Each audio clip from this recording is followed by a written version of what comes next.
So today we should speak about the biochemical aspects of kidney functions. I think you had already 2 lectures from physiology, yes? So I will tell you something more about it. Sometimes I will repeat the knowledge that you already know. So, what are the main kidney functions? Excretion. What? Excretion. Excretion of what? Metabolic wastes. Yes, so excretion of metabolic waste products. What else? Excretion of hormones. Excretion of... Hormones. Water. Some hormones are excreted there also. Yes, for example, insulinase is very active in kidneys, that's true. Acid-base balance. Acid-base balance and? Blood pressure regulation. Yes, kidneys have a role in blood pressure regulation. What else? Maintaining homeostasis. Yes, you know homeostasis is a very wide term. Homeostasis is everything, yes, to keep the proper glucose balance, urea balance, ammonia balance, the normal blood pressure. So what balances kidneys keep? So water balance, then acid-base balance, and? So you have some gluconeogenesis. That's true, but the third balance that's connected with water, salt, yes, it means electrolytes, yes. So we can say that kidneys, their main function is to keep 3 balances in the body. The water balance, it means the stable amount of water in the body. Then the electrolyte balance, it means to keep the proper amount of all ions in the body, or almost all, yes, ions in the body. And then the acid-base balance, it means to keep the proper amount of hydrogen protons, yes. The second important function is to excrete the waste products of the metabolism. They excrete plenty of sulfates, phosphates, plenty of nitrogen waste products as ammonia, urea, creatinine, uric acid. Yes? Kidneys are a very important endocrine organ. In kidneys you produce 3 hormones, or at least 3. Erythropoietin, calcitriol, and the third is renin.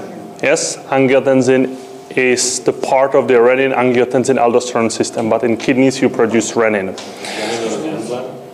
Renin is both. You know, according to the name, if you look, so renin is renin. So this ending in means that it's enzyme, yes? But now we know that renin has its own receptors. We also has antagonists of these receptors, as for example, aliskiren. So in the old books you can read that renin is not a hormone, it's only enzyme that destroy angiotensinogen angiotensin. But now we know that renin is hormone itself, for it has its own receptors that regulate the blood pressure. Yes? So renin is enzyme and also hormone. And the fourth main function of kidneys is the role of kidneys in intermediary metabolism. You have already said that in kidneys takes place some part of gluconeogenesis during starvation. But in kidneys there's very intense metabolism of almost all amino acids. In kidneys you can produce, for example, creatine and also carnitine. Yes?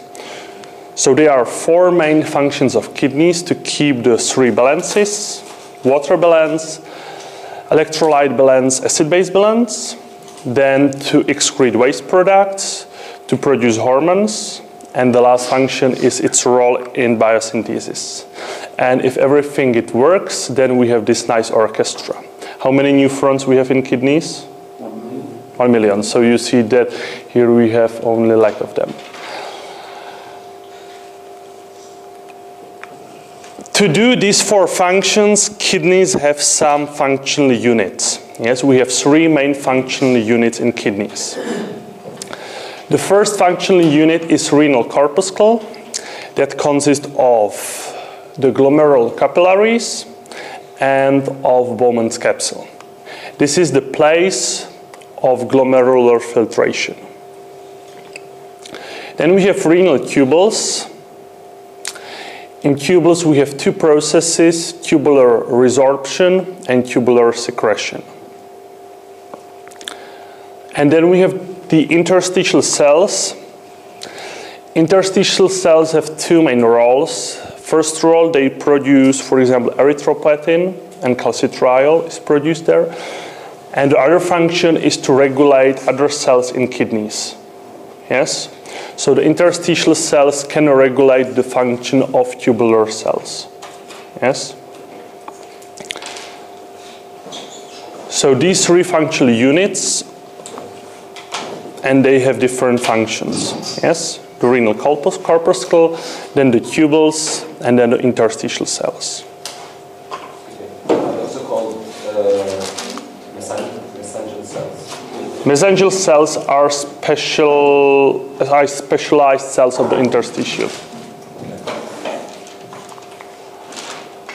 If you want to produce urine, you have only these three processes that I have already mentioned. Yes? So if in the test is the question, by what processes you can produce urine, there are only three processes. The first process is the glomerular filtration. Yes, there's a process at the glomerular capillaries. And then you can reabsorb the compounds from the primary urine, or you can secrete the compounds to the primary urine. Yes? So these three mechanisms can be used to produce urine. Yes? About the glomerular filtration. Glomerular filtration is a very simple process. You have a molecular sieve, you have flowing plasma, and you do the filtration. Yes?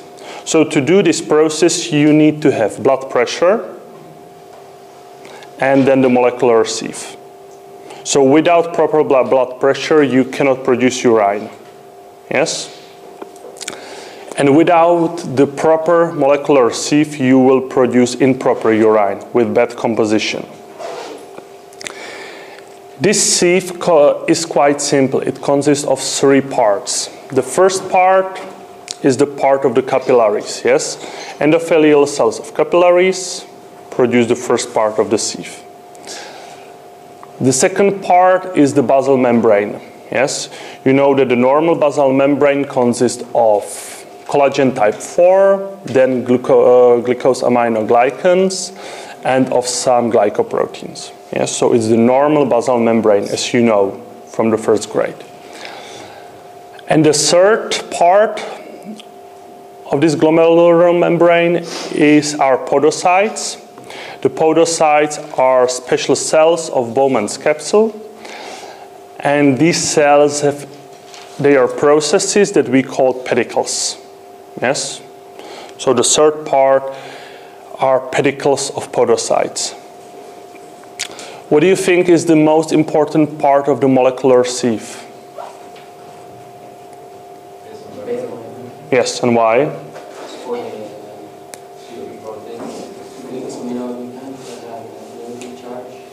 That's one thing, yes. The main barrier to move proteins away from getting filtrated. Yes, for in the basal membrane, the pores are the smallest.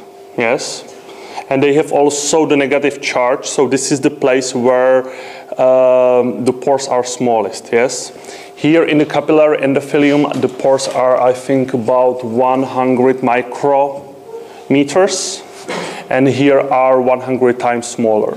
Yes, so the most important part is the basal membrane. Yes.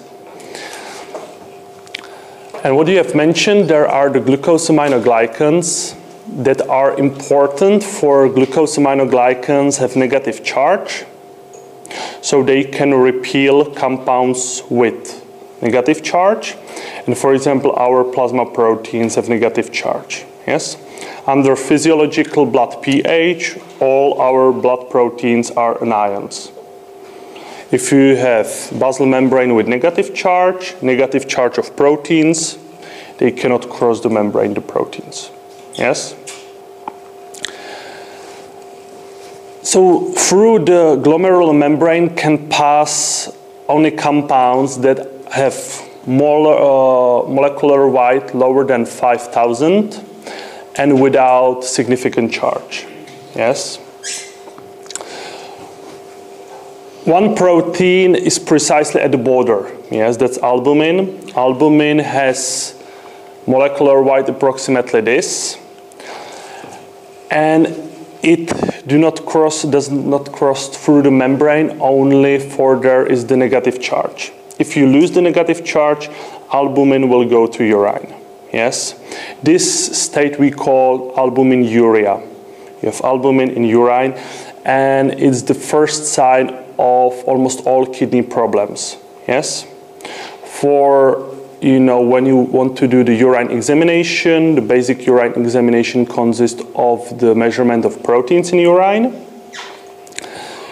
And if you will measure the proteinuria, it means proteins in urine, in a healthy individual, you can know that it will be albumin. For albumin is the first sign. Yes, it's the smallest plasma protein. And if you do something with the glomerular membrane, it will go through. Yes? Other proteins, for example, gamma globulins, can go through the molecular sieve only when there is a severe impairment. Yes? So albumin is very vulnerable to pass to the urine.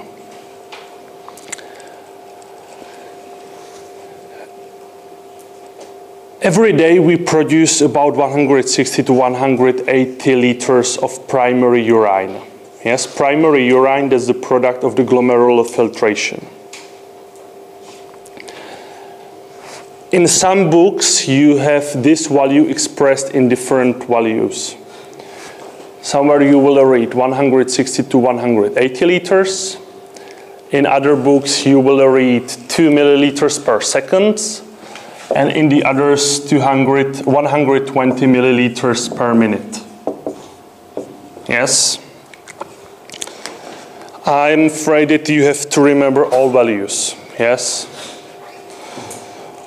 Or if you know this value, you can calculate the other values. Yes? If you know that 1 minute has 60 seconds, and that in 1 hour we have 60 minutes, and in 1 day we have 24 hours. Yes?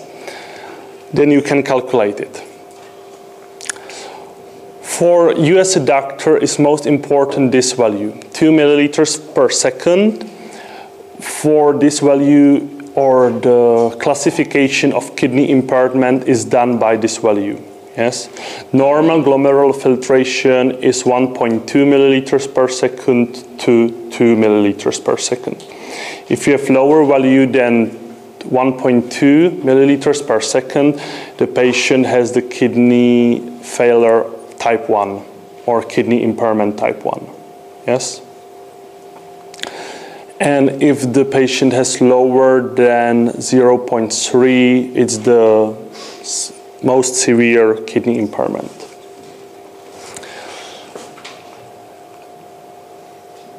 So the primary urine is the filtrate of the plasma. It has the same composition as plasma, with one exception. In plasma you have proteins. In primary urine there are no proteins. Or it's better to say that almost no proteins, for there are some small plasma proteins, these two, alpha-2 and beta-2 microglobulin, that are normally in primary urine. These two proteins are smaller than albumin, so they can go through the membrane. Yes? But their value in plasma is very, very low. Yes, you know that we have 35 to 50 grams of albumin in liter. These values are lower than 1. Yes?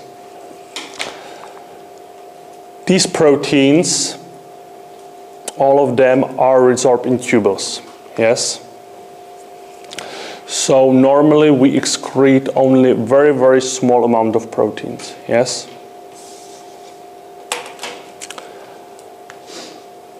how small amount healthy individual excrete less than 0.15 grams of proteins per day. Yes. So lower than 0.15 grams. This is absolutely normal. If you have higher value than this, we call that state proteinuria. Yes. It's the pathological presence of proteins in urine more than 0.15 grams per day. Yes? Do you think that there are some situations when even all of us can have proteinuria? Even if we are healthy? When you eat too much. What? When you eat too much protein. If you eat too much proteins, you know that in the digestive tract, you will degrade it to amino acids, and the amino acids will be burned in the body. And they can be stored in fatty acids, for example, the energy, yes? Maybe after some state of really high blood pressure, Mm-hmm. after training or being really... So if you have high blood pressure is very harmful to kidneys. Yes, for if you have higher blood pressure than normal, the molecular sieve has to work with higher pressure than normal. Yes, and they are very often ruptures in the glomerular membrane. So that's true. Hypertension is connected with proteinuria. Yes, but if you do not have hypertension, you have nothing, you are healthy, and you will do something, and you will have proteinuria next day. You said after training.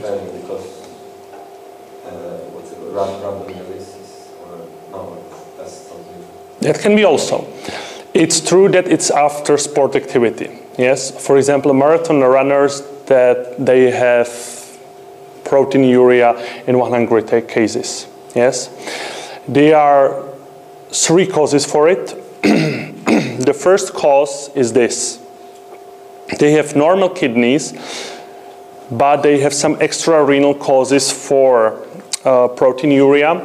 For during sport activity, especially during running, you destroy your red blood cells in feet. Yes, you have slightly hemolysis, and hemoglobin can go through the membrane. Yes, the same during sport activity, you release some amount of myoglobin from your myocytes.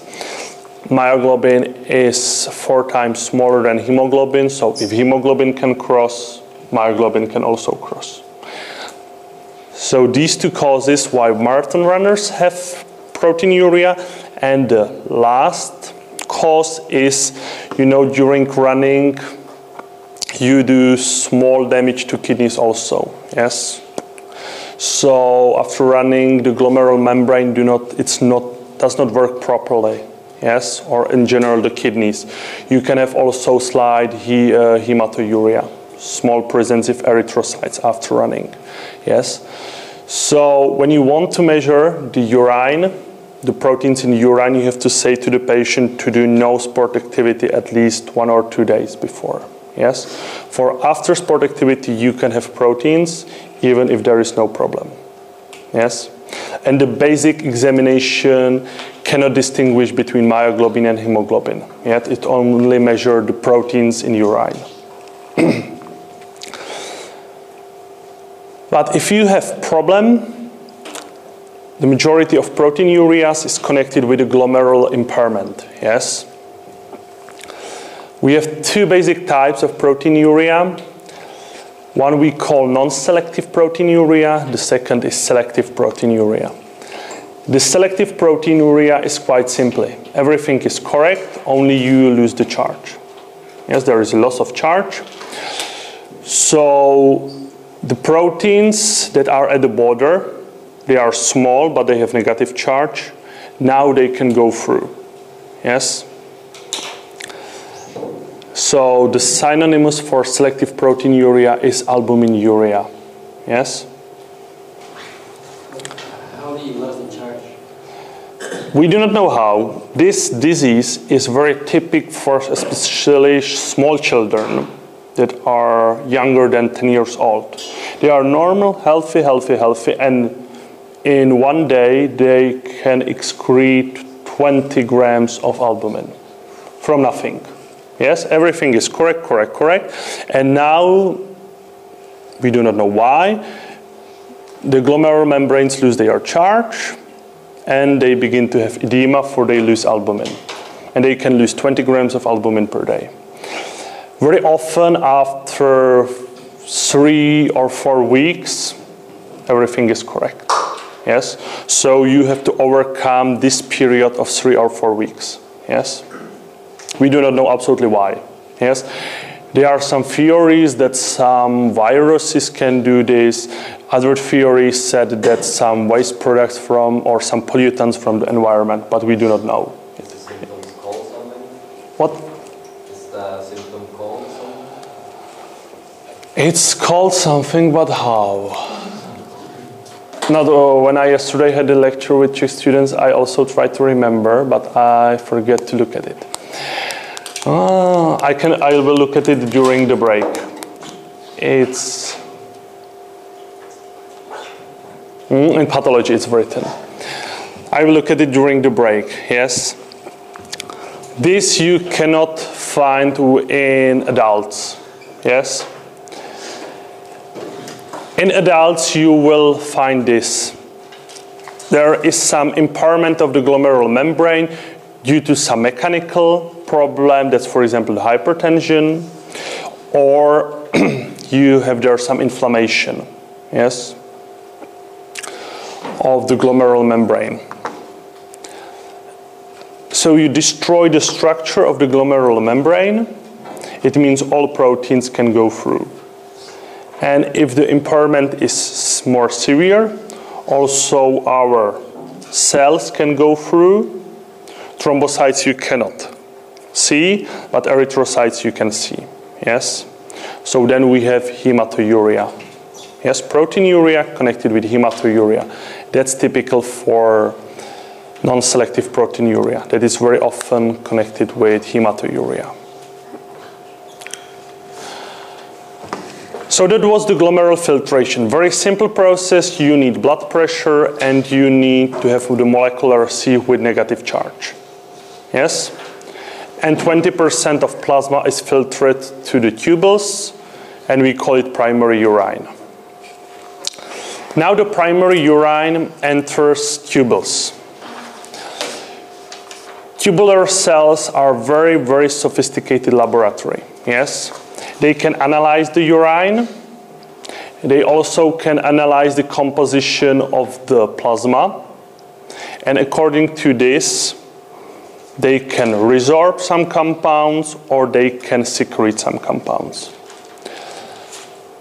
If you want to transport compounds through membranes, you know that we have 2 possibilities, to have the passive process or the active process.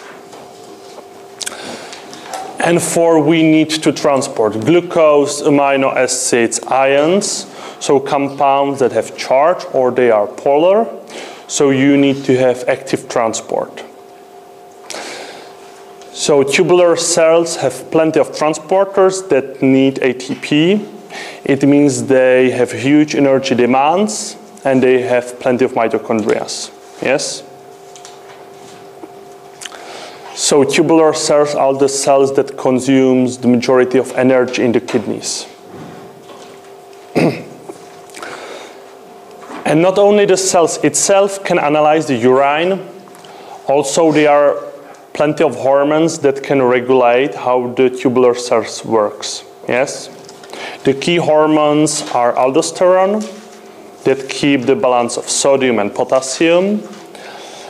Then the hormones that regulate calcium phosphate balance, it means parathyroid hormone, calcitriol, and calcitonin. And antidiuretic hormone that regulates the osmolarity. Yes, so the movement of pure water in the kidneys. And all these hormones works in tubules. Yes, there is no hormone that regulates the glomerular filtration. Yes. Proximal tubule. The proximal tubule is the site of obligatory resorption. It means hormone-independent resorption. You know, every day we produce 160 liters of urine. How many liters of water we have in body? Water in body. 60%. Depends how much. We have 60%, so if you have 70 kilograms, we have 42 liters. Yes? So in our body we have 42 liters, and every day we produce 160 liters of primary urine. So without resorption, you will lose your overall water in 6 hours. Yes? So this you cannot do. It means that the majority of plasma urine has to be reabsorbed. Yes? And proximal tubule is the place that does the majority of this resorption. Yes?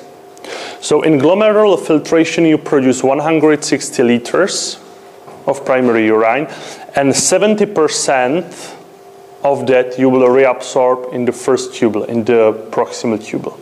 Yes? So you can say that it's a bit stupid process. You produce plenty, and then the majority you have to reabsorb. Yes? The important thing is that this tubule can reabsorb only some compounds. Yes? And for example, the waste products remain in the urine.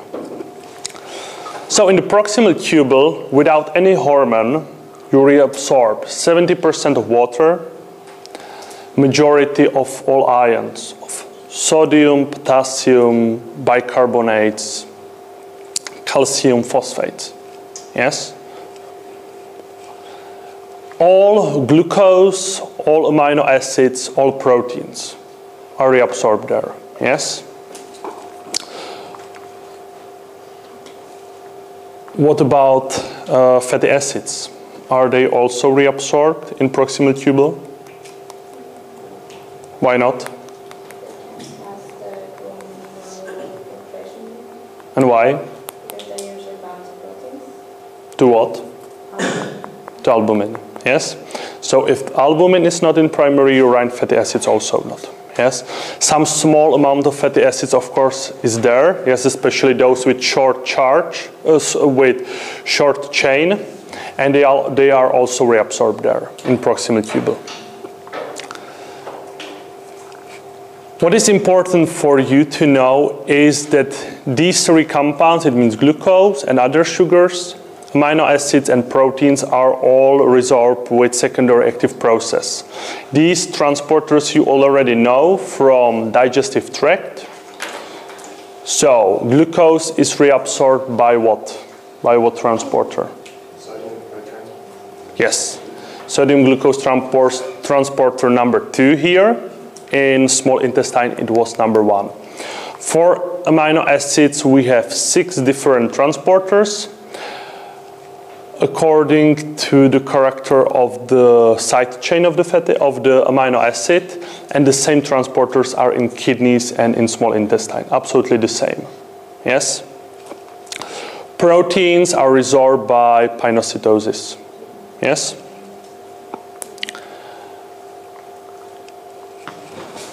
You should know precisely one process of resorption, and that's the process of resorption of bicarbonate. Yes? For kidneys play a very important role in acid-base balance, and one of these processes is the resorption of bicarbonate. For you know that bicarbonate is the most important plasma buffer. Yes? So we need to reabsorb all bicarbonate from primary urine. Yes? To keep the acid-base balance. So the process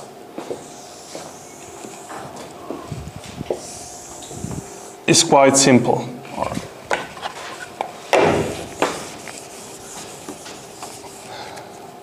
So here we have blood.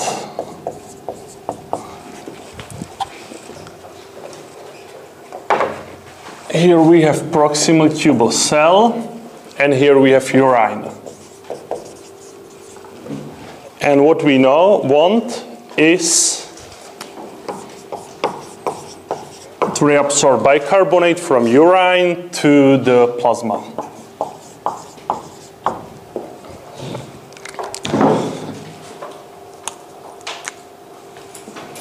You know that bicarbonate has a charge and compounds with a charge cannot cross the membrane simple. Yes? One possibility is to have some special transporter and to use ATP or, for example, sodium to transport bicarbonate to the cell. But for bicarbonate resorption, the mechanism is different. The first stage is that to urine you secrete proton, yes? And to keep the balance, you need to resorb other cation, and that's the sodium.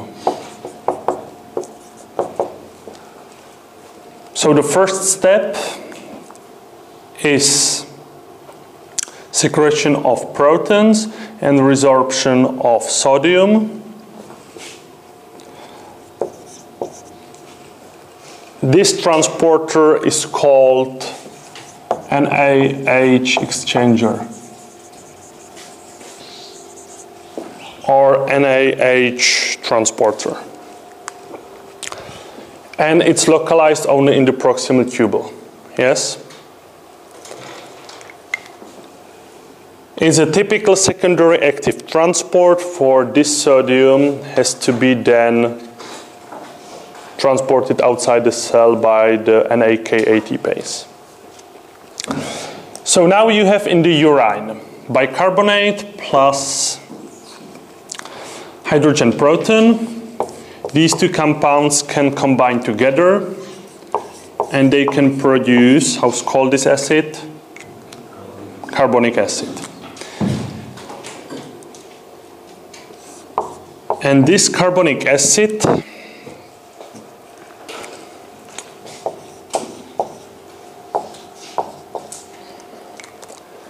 is destroyed to two compounds, to water and to carbon dioxide, yes? You know that this process is normally very, very slow, yes? You can make it faster, for example, by sunlight, but that unfortunately our kidneys cannot do. So in kidneys we have enzymes that accelerate this process. Yes. This enzyme is bound to the apical membrane of the tubular cell in the proximal tubule. Yes? So in the membrane you need to have two things, NaH exchanger and carbonic anhydrase. Carbon dioxide can diffuse freely into the cell and water can go through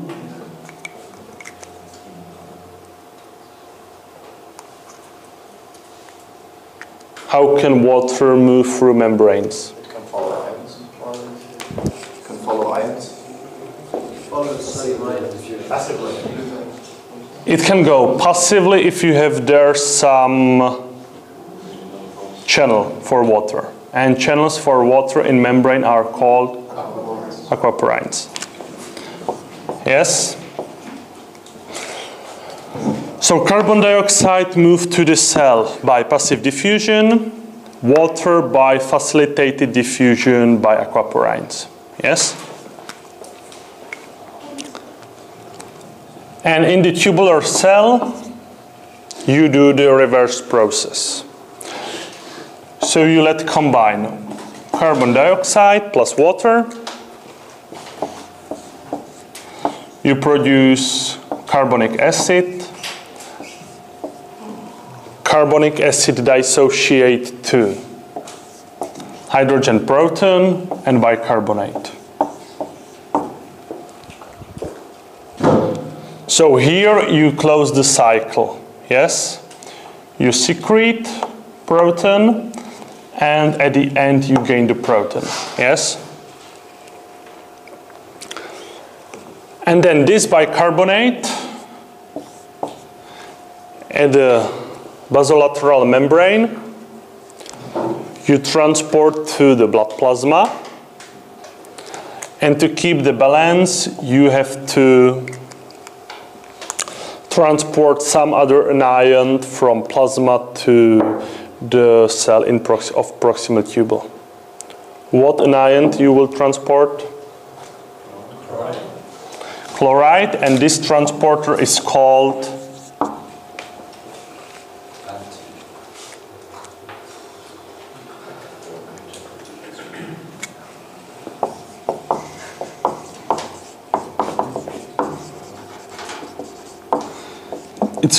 anion exchanger. Yes? This transporter you have to know. You spoke about it in the blood. Yes? For this, the same transporter is important for the movement of bicarbonate in red blood cells. About the same transporter you spoke when you in stomach. When you spoke about stomach, for it's important for the production of gastric juice. So now it's the third place where we spoke about it. And it's still the same transporter. Yes, an ion exchanger. It moves bicarbonate in one direction, and in the other direction it moves chlorides. Yes? Can you repeat where two other places is this exchanger? That's, I think that it's almost in all cells, but where you have to know is the red blood cells. There it's important for the transport of bicarbonate in plasma or in blood in general. Then it's important for the production of gastric juice. Yes? So in stomach. Yes?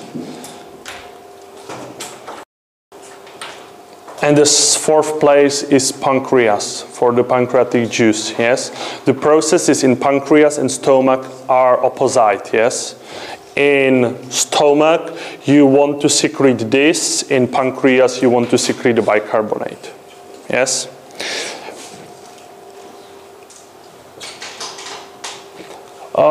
How is called this process? It means the transport of bicarbonate and then the reaction with carbonic acid. Did you know? You spoke about it during the blood. Hamburger's effect? Yes, Hamburger's or Hamburger's effect. And the same we call it here in kidneys. Yes? Hamburgers or hamburgers. I do not know what's correct, yes? Professor Rokita said that it's hamburger. So this process you have to know, yes? In general, you can say, for here you see that this is cycle, then in general you can say that sodium moves together with bicarbonate, yes? So at the end of this process, you resorb bicarbonate and then the sodium, yes? And therefore, in the books you can read that sodium is the force for resorption of bicarbonate. It's true, but there is no direct transporter, sodium plus bicarbonate, yes? So that's a very favorite question, yes? When you say that sodium gives energy to the transport of bicarbonate, so they will ask you whether there is some exchanger. For example, sodium bicarbonate exchanger. Yes? And there's no this exchanger. Yes? Sodium gives energy to transport of hydrogen proton. This process, keep in mind till the next week, at least for next week, we have lecture about the acid-base balance. And this is the one role of kidneys in acid-base balance, resorption of bicarbonate. The loop of Henle. So, what do you know about the Henle's loop?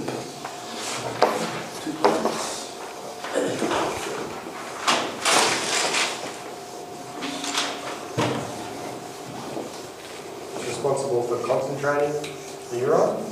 Mm-hmm. Hypertonic interstitial. Mm-hmm. Ascending, descending part. Yes, so the handless loop consists of two limbs. Yes, the descending limb and the ascending limb, or ascending part and descending part. What's typical for these two limbs?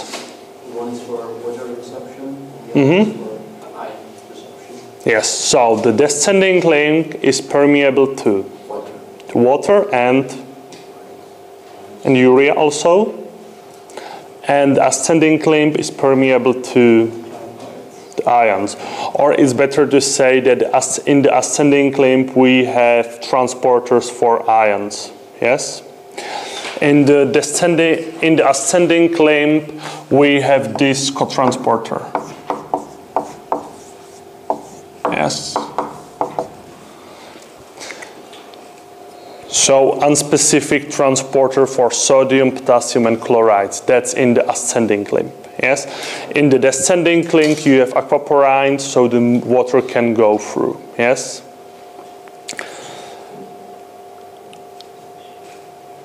What's the function of handless loop? In handless loop you resorb further 20% of water and ions. Yes? So in proximal tubule it was 70% of water, and here we resorb other 20%. Yes? So after handless loop you have only 10%. It means about 16-18 liters, yes, of urine.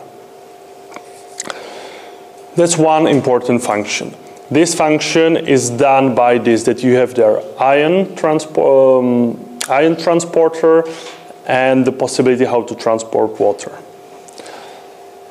Other function of handless loop is to produce the hypertonic or hyperosmolar environment in kidneys medulla. And this hyperosmolar environment is used then by other part of tubules, by the collecting duct, to resorb even more water. Yes? So you can say that in general, handless loop resorb 20% itself, and then it helps to reabsorb other 9%. Yes? So altogether, it resorbs 29%. Yes? For every date, we produce about 1.5 liters of urine. Yes? So only 1% of the primary urine we produce. Yes? So 70% in proximal tubule, 20% in handless loop itself, and then this enables resorption of other 9%. And how do handless loop produce the hyperosmolar environment? Pump sodium into the interstitium, and in the ascending part, when all the ions get flipped. Mm-hmm. And why these ions do not move with the water?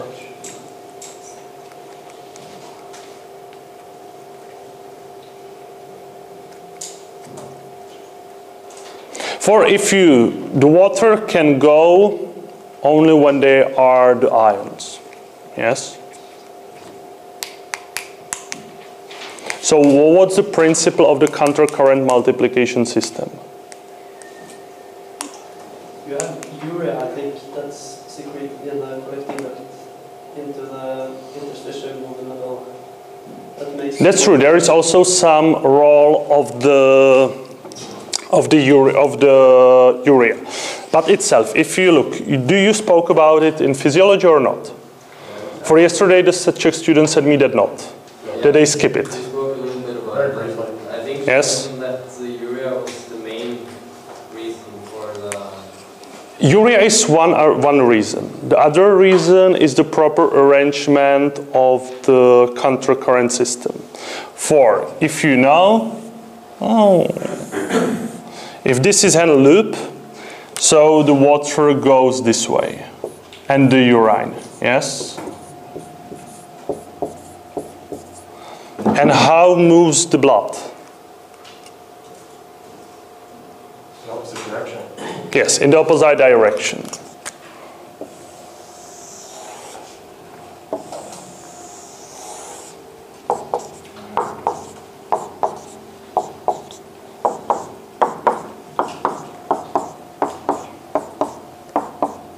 So the question is, why the water from Henle's loop cannot enter the medulla?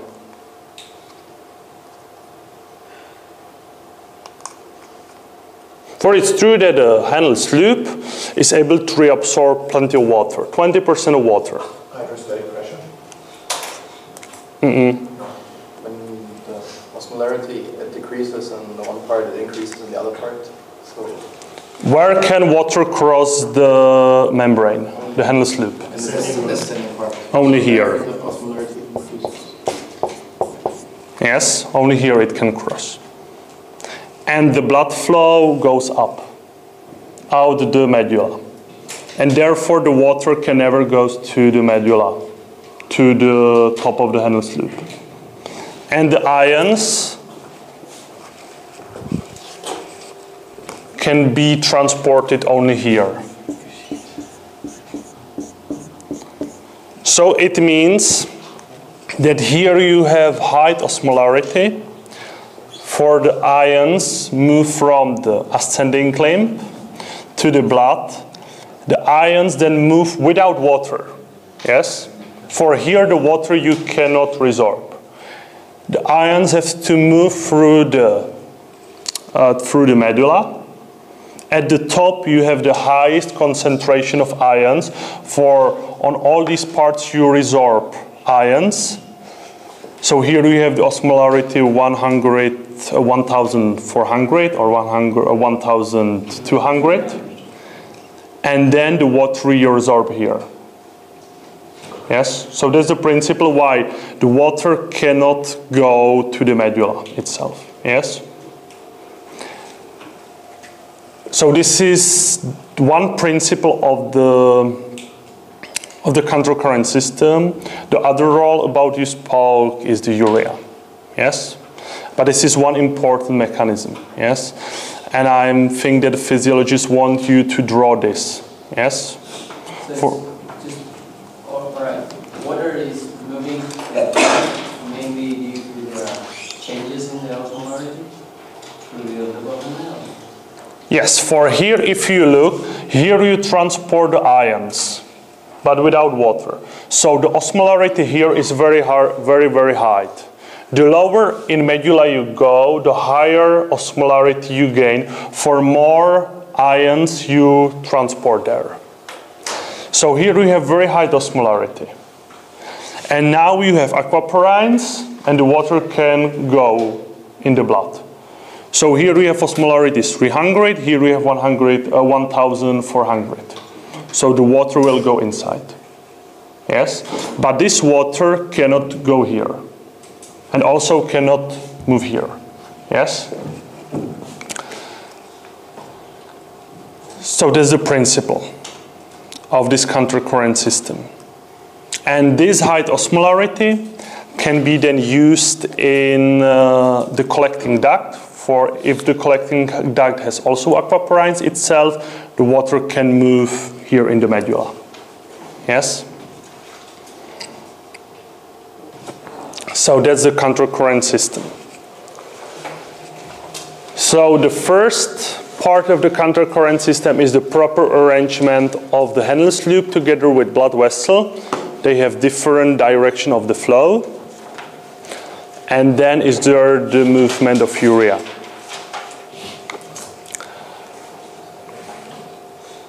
Oh, I forgot to tell you this. This cotransporter is a very important cotransporter. You know that we have plenty of patients that have problems with kidneys. Yes, their very big problem is that they accumulate water and ions in their body. Yes, if you have improper function of kidneys, you accumulate water and ions.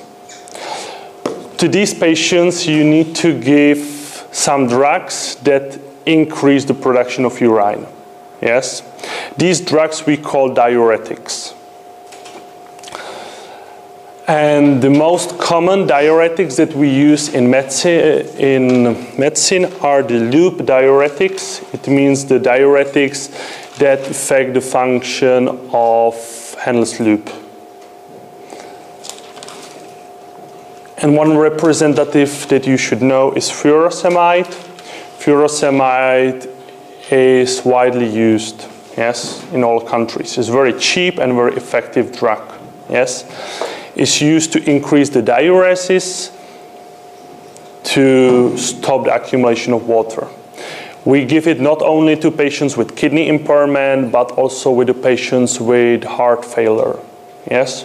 For if you have heart failure, that the pump cannot produce adequate blood pressure, so we also stop production of water, of urine, so you need to produce more urine, yes? And this furosemide blocks this transporter, and therefore the resorption of water is less effective, yes?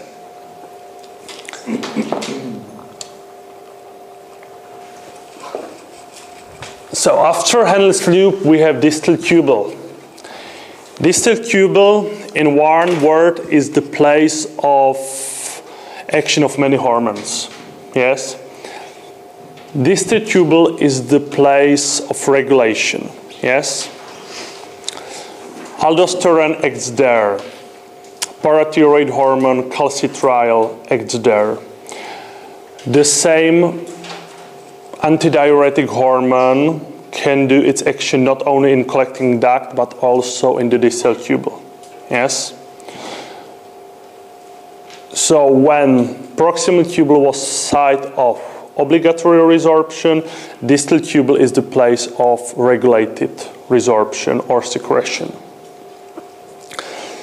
In the distal tubule, you can resorb no water if you have plenty of water in the body, or you can resorb there 5% of water if you are missing water. The same range you can find for all ions. If you have plenty of sodium, you will resorb there no sodium. If you are missing sodium, you will resorb the sodium. The same for calcium, potassium, and so on. You should know the action, especially of aldosterone. Yes, aldosterone is the hormone that keeps the balance of sodium and potassium, and its action is very, very simple. You know that if you want to resorb sodium, you need to have some mechanism how to transport it outside the cell. This mechanism is NAK ATPase. It means the more molecules of NAK ATPase you will have in the basolateral membrane, the more sodium you can resorb. So if you have aldosterone in blood, it induces the synthesis of NAK ATPase. Yes? It does nothing at the apical membrane. Yes? At the apical membrane, the sodium can move by facilitated diffusion to the cell. For you resorb one cation, the aldosterone has to facilitate the secretion of other cation. Yes? And the cation that is excreted is potassium. Yes? So normally the aldosterone increases resorption of sodium and excretion of potassium. If you have acidosis in the body, it means a lot of protons, the function of aldosterone will change and it will still resorb sodium, but it will excrete protons. Yes? So aldosterone is also a hormone that keeps the acid-base balance. Yes?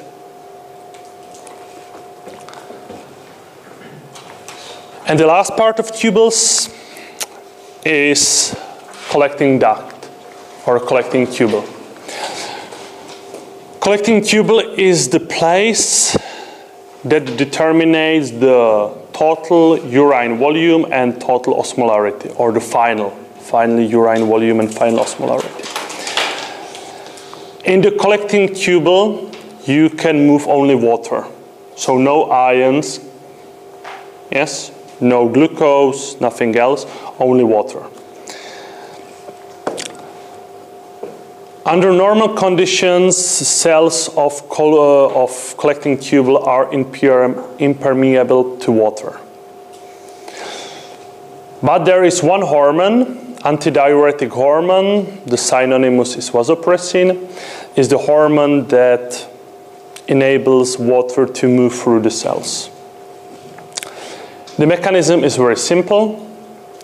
If you have antidiuretic hormone in blood, it binds to the receptor and you incorporate aquaporines to the membrane.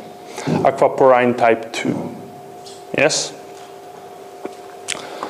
When you have aquaporines, you have a pore in the membrane for water, and the water can move through the cell according to the osmolarity. And for collecting duct moves through the medulla, where you have high osmolarity. This water will go from the urine to the interstitium.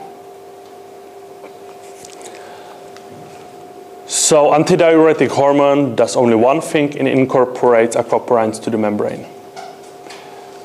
Other things are only passive movement of water according to the osmolarity.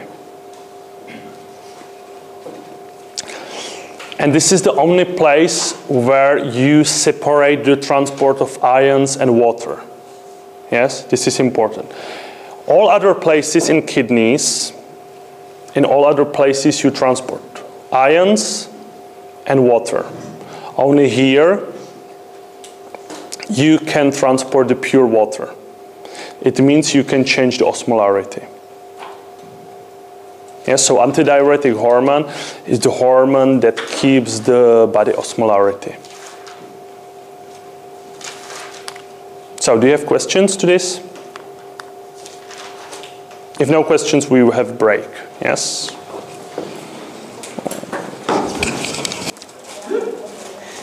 So the last balance that the kidneys keep is the acid-base balance. Their role in acid-base balance is very complex, and we will speak about it next week. Yes? So from this lecture, keep in mind only the resorption of bicarbonate. Yes, that's one process how kidneys keep the acid-base balance. Yes? Kidneys are very important for excretion of waste compounds. Yes? They excrete about 60 millimoles of acids per day from the body, especially sulfates and phosphates. Yes? You know that they excrete some amount of conjugated bilirubin and then many other compounds. Yes? For we are medical faculty, plenty of drugs are excreted also by kidneys. Yes? So if you have patient with kidney impairment, you need to reduce doses of the drugs. Yes?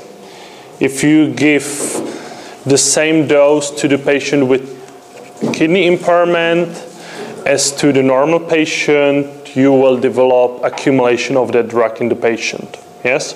For it cannot excrete the drug. And very important is the role of kidneys in excretion of nitrogen waste products. Here we have the 4 main nitrogen waste products. It means urea, pure ammonia, then creatinine, and uric acid.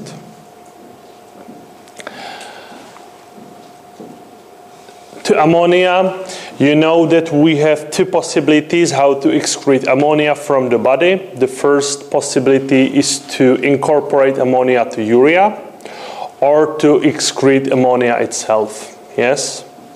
This second possibility, it means to excrete only pure ammonia, can be done only in kidneys. Yes? And ammonia in urine is a very important buffer, for you know that ammonia can bind a hydrogen proton to produce ammonium and H4+. Yes? And this is the reason why kidneys can excrete 60 millimoles of acids. Yes? For they excrete acid, and to buffer the urine that they use ammonia. Yes? So they excrete ammonia plus acid, and the pH of urine is still stable. The ammonia in kidneys is produced mostly from glutamine and glutamate. Yes? For you know that glutamine is the transport form of ammonia through the body. And a few words about creatinine. Creatinine is compound that is produced as a waste product of muscle action. Yes? So it's formed in muscles. The more muscles you have, the more creatinine in blood you have. Yes? Therefore, we have different physiological values for males and females, and also different values for example, bodybuilders. Yes? Normally, the values of creatinine should be lower than 110. Yes? But if you have bodybuilder, he can have also 150 and everything is normal. Yes? In the books, you will read that creatinine is transported to urine only by glomerular filtration. Yes? And you will also read that it's neither resorbed nor secreted in tubules. Yes? And therefore, we use this creatinine as the marker of glomerular filtration rate. Yes? To calculate glomerular filtration, we use creatinine. But then in clinical medicine, you will learn that it's not true, that it's lie. For under physiological condition, about 98% of creatinine moves by the glomerular filtration, and only about 2% by secretion. But if you start to have kidney problems, majority of them are in the glomerular part. The ratio 98 to 2 decreases, and more creatinine you secrete to urine. Yes? Is the reaction of kidneys. If you have glomerular problem, you still need to excrete creatinine, and therefore you will secrete more creatinine. It means that clearance of creatinine cannot be used to estimate the glomerular filtration if the patient has kidney impairment. Yes? So, remember it, learn it, how to calculate it, but then keep in mind that if you have kidney problem, you cannot use it. Yes? Kidney as an endocrine organ. I've already said that in kidneys we produce at least 3 hormones, or 3 names you should know. First is erythropoietin. Erythropoietin is a peptide hormone. It's produced in interstitial cells in kidneys, and it's produced when you have hypoxia in renal circulation. Hypoxia means lack of oxygen, low partial pressure of oxygen. Yes? This peptide hormone does its action in bone marrow. For what its action, how it works, the erythropoietin. It's like a growth factor for the red blood cells. Mm-hmm. Increases production. For the precursors of red blood cells. Yes, for the red blood cells cannot divide. So erythropoietin is the growth factor. Its function is that it inhibits the apoptosis of red blood cells precursors. The lower apoptosis, the more precursors survive, and we have more red blood cells. Erythropoietin, or the value of erythropoietin, is not only increased by the hypoxia, it's regulated also by the sex hormones. Testosterone, male sex hormone, increases the production of erythropoietin. On the other hand, estradiol, female sex hormone, decreases the production of erythropoietin. Yes? So here is the sexual dimorphism. Yes? You know that the hematocrit for male is higher than the females. Yes? And it's done by this sexual dimorphism, action of testosterone and estradiol on erythropoietin secretion. In kidneys, we activate vitamin D. You know that vitamin D is a bit incorrect name. For vitamin D is no vitamin. For vitamin D can be produced in our body in quite large amounts. In our skin, we can produce a lot of vitamin D. So now we think that it would be better to call it, for example, hormone D. Yes? But if we keep the name vitamin D itself, it's not active. Yes? To become a potent hormone, you need to do 2 hydroxylations. First hydroxylation on carbon number 25 is done in liver, and the second hydroxylation done on carbon number 1 is done in kidneys.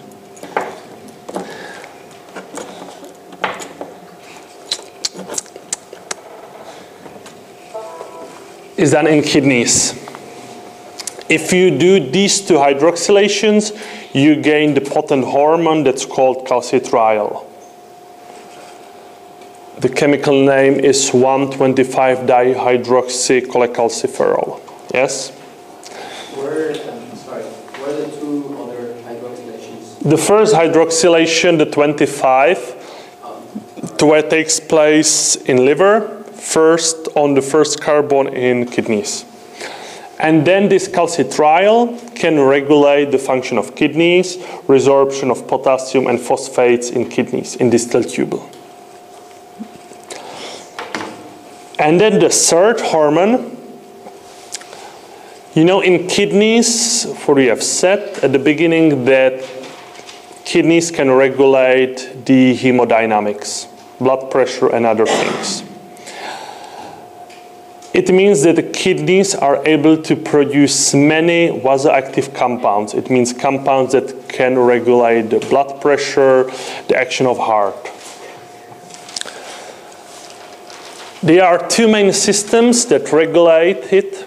That's the renin, angiotensin, aldosterone as the system for vasoconstriction, and then the kallikrein-kinin system for vasodilatation. Yes? Both these systems are affected in kidneys. Yes? You should know this system. Yes? The metabolism of kallikrein-kinin system is quite complicated, so that you do not have to know. So the role of kidneys in renin, angiotensin, aldosterone system is simple. In the juxtaglomerular apparatus, you produce this molecule. You produce renin. When you produce renin, under what conditions? Low pressure. That's true. And how the kidney can see I have low blood pressure? Baroreceptors. That's one thing. There are some different arterioles can regulate it. Yes. So the main factor is the flow in the proximal tubule and in distal tubule. In these two tubules, when they analyze the urine, they see the blood flow, the concentration of sodium. They will give the signals to produce renin. Yes? Renin is an enzyme that can do proteolysis of one plasma protein that's called angiotensinogen. Renin takes 3 amino acids from an chain, an end. You gain molecule that's called angiotensin number 1. And to gain the potent molecule, you need to have action of this enzyme that's called angiotensin converting enzyme. This enzyme is localized on endothelial cells, especially high concentration you have in lungs. Angiotensin converting enzyme removes other 2 amino acids from an end, and you gain the angiotensin type 2. And this angiotensin type 2 has about 3 receptors. The first, most important for the hemodynamics, is the receptor type 1, AT1 receptor. And here you see what actions the angiotensin 2 has. Yes? It regulates the kidney function. It reabsorbs more sodium and more water. It does vasoconstriction in circulation. In hypothalamus, it induces thirst. And it also regulates the function of our heart. And the last function is to complete the whole axis. It means renin, angiotensin, aldosterone axis. In suprarenal gland, AT1 receptor increases the production of one steroid hormone of aldosterone. And aldosterone has similar action as angiotensin, so it increases the resorption of sodium, and also it modulates the blood pressure. So I cannot sit here. Good. Da da da da da da da da da da da da da da da. Da, da, da, da, da, da, da.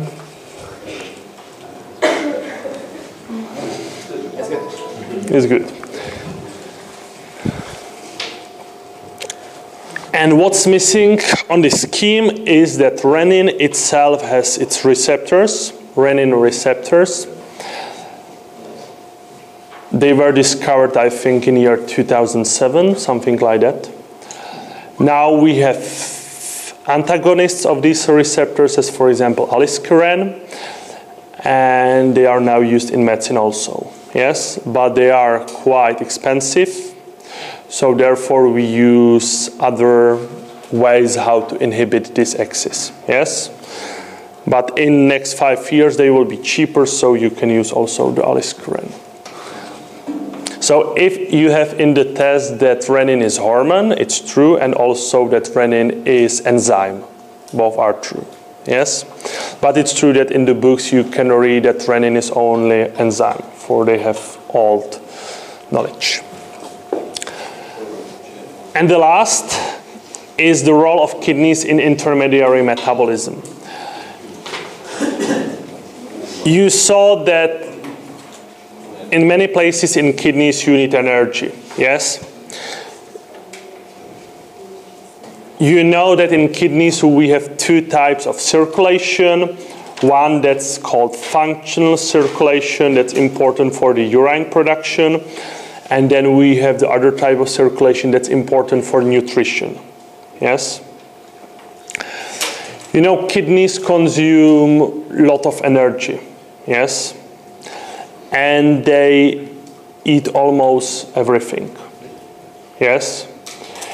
There are only slight preferences. The majority of ATP is used in the cortex.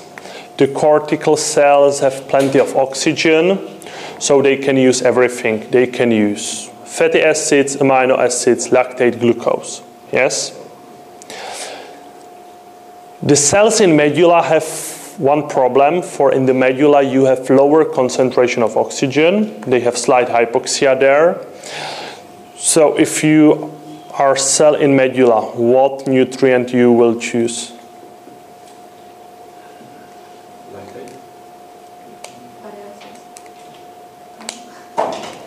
For lactate and fatty acids you need a lot of oxygen.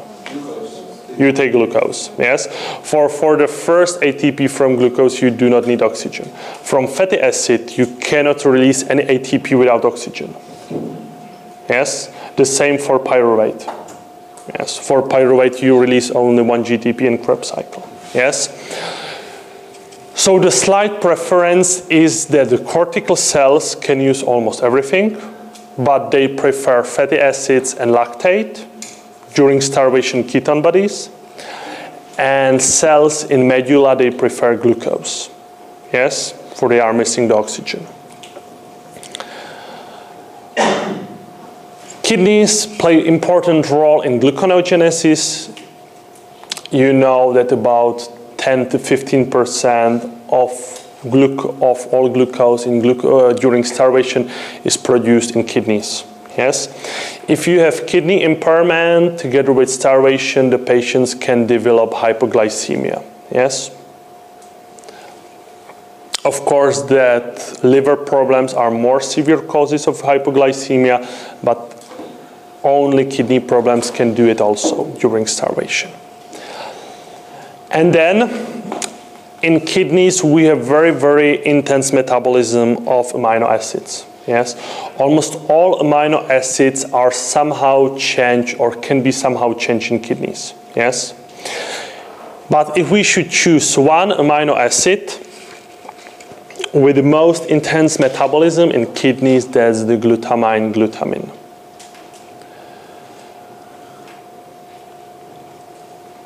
You know that glutamine has many roles in our body. Yes. The majority of glutamine is produced especially in our muscle cells and especially from the branch chain amino acids. Other important place for glutamine production is our brain and then our lungs. Yes? The main role is to remove the ammonia, the toxic ammonia, on the places where you produce ammonia. Yes? So during the degradation of branch chain amino acids, you gain ammonia. So you need to remove it. In brain, you know that we have plenty of neurotransmitters that have ammonia itself. Yes? So you need to remove the ammonia. Yes? But glutamine has other important metabolic function, and you know that ammonia itself is used in some synthetic reactions. In what reactions? In the production of nitrogen bases, especially. Yes? In the production of purines and pyrimidines. And this function is the cause why glutamine is used as an energy source, especially for the cells with rapid turnover. Yes? For the cells that divide quite fast. For these cells need energy. And glutamine, when you remove ammonia, you have alpha-ketoglutarate that can go to the Krebs cycle. And also these cells need to have nitrogen bases, and glutamine is a precursor for them. And there are three main cells with rapid turnover: tubular cells in kidneys, enterocytes, and our cells of immune system. So these are the major sites of glutamine uptake. So the metabolism of glutamine in kidneys is simple. Kidney cell, the tubular cell, takes glutamine from the blood, and it removes the ammonia from it. The removal of ammonia, the ammonia can be used in the synthesis for nitrogen bases, or the unused nitrogen can be excreted to urine. Yes? So for ammonia in urine is not toxic, for it will be excreted. And the rest of glutamine, it means the carbon chain, is used in the metabolism as the fuel. Yes? So it can be oxidized, or during starvation, it can be source of glucose.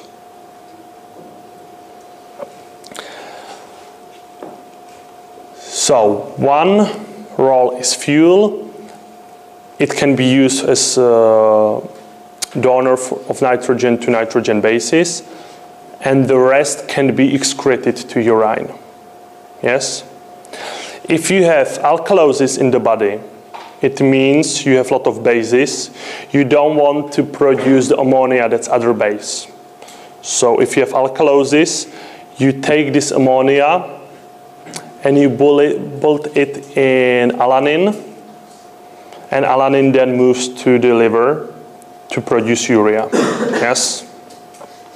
So you can say, we will speak about it next week, that during alkalosis, kidneys take glutamine and they produce ammonia from it. Yes? For from ammonia, you cannot release the ammonia so simple. So that's everything. You said that kallikrein was vasoconstriction or what? Yes, kallikrein is vasodilatation. Dilatation.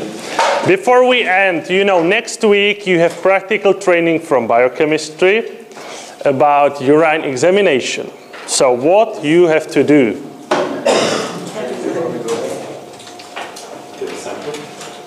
That's the truth, that's very important. So 2 persons from every group has to drink, and then they should not go to the toilet, for at the beginning of the practical training we will take their urine. That's important, yes. And no sports for today. That's important. What else?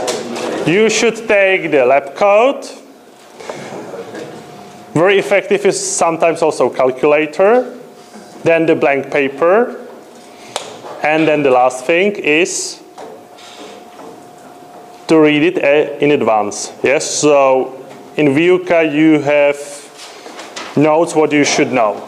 Yes, so it's the next week.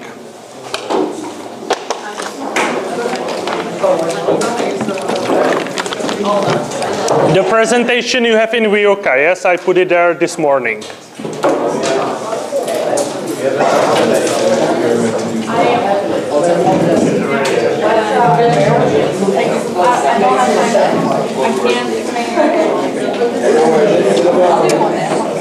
And one other thing, tomorrow we have the lecture about ions, about water and ions balance in the body. So if you can, please look at this a bit. And then last year we have the lecture about the chemical composition of blood plasma. So these 2 lectures, the blood plasma composition and the lecture tomorrow will be a bit similar, yes? So if you look at it, it will be simpler for you.